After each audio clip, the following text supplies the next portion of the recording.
Hello, അപ്പോൾ welcome back to my channel. Mini മിനി വ്ളോഗാണ്. തിരുവനന്തപുരത്ത് പോകുന്നുണ്ട്. അപ്പോൾ പോകുന്ന വഴിക്ക് ഒരു കടയിൽ കയറി മുജിറ്റൊക്കെ കുടിച്ചു. എനിക്ക് മുജിറ്റ അത്ര ഇഷ്ടമല്ല, ആർക്കൊക്കെ ഇഷ്ടമുണ്ടെന്ന് കമൻറ്റ് സെക്ഷനിൽ പറയാം.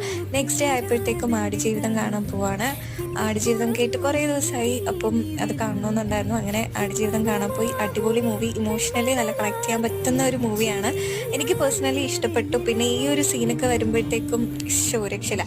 അങ്ങനെ അതൊക്കെ കണ്ടു. പിന്നെ എങ്ങനെയെങ്കിലും ആ ഒരു മെയിൻ ക്യാരക്ടർ അവിടെ നിന്ന് രക്ഷപ്പെടട്ടെ എന്നൊരു മോഹം, ആഗ്രഹം നമുക്ക് തോന്നിപ്പോവും. അങ്ങനെ അതൊക്കെ കണ്ടു. എല്ലാവരും ഇമോഷണലായിട്ട് ഇറങ്ങി. പിന്നെ ഞങ്ങൾ പോയത് ബീച്ച് ഹിൽസ് കഫേ. ഓൾറെഡി ഞാൻ പറഞ്ഞിട്ടുണ്ട് ഈ ഒരു കഫേനെ കുറിച്ച്.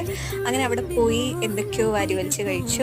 പിന്നെ കുറേ ടൈം അവിടെ ആയിരുന്നു. ഭയങ്കര അടിപൊളി ആംബിയൻസ് ആണ്. പിന്നെ അന്ന് ക്ലൈമറ്റും അടിപൊളിയാണ്. അങ്ങനെ അവിടെ കുറേ ടൈം ഇരുന്നു, ടൈം സ്പെൻഡ് ചെയ്തു. ഇത്രേ ഉള്ളൂ ഇന്നത്തെ വീഡിയോ. ഇതുപോലത്തെ വീഡിയോസ് നിങ്ങൾക്ക് ഇഷ്ടപ്പെടുവാണെങ്കിൽ ഡു സബ്സ്ക്രൈബ്. ഓക്കെ, ടാറ്റാ.